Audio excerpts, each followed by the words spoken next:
Le philosémitisme supposé et apparent de l'extrême droite contemporaine est en fait une convergence de vues avec l'extrême droite israélienne, qui est suprémaciste et fasciste, et qui est au pouvoir actuellement et qui produit l'horreur que l'on connaît chaque jour à Gaza.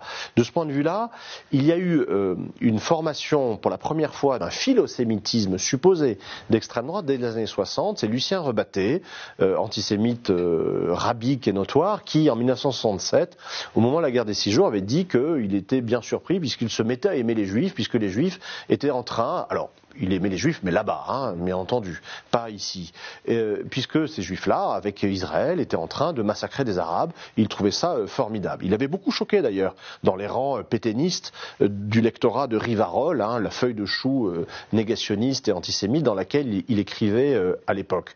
Mais cette cristallisation d'un philosémitisme totalement superficiel et qui est en fait un dialogue d'extrême droite à extrême droite ne doit pas faire illusion et ne doit pas masquer le fait que fondamentalement, culturellement, l'extrême droite européenne et américaine reste radicalement antisémite, de manière parfois paradoxale, puisqu'on a un soutien de Donald Trump à la politique d'extrême droite israélienne, mais cette politique pro-massacre est fondée sur une prophétie évangéliste et sur la lecture de l'Apocalypse de Saint Jean, qui prévoit que, in fine, les Juifs vont disparaître.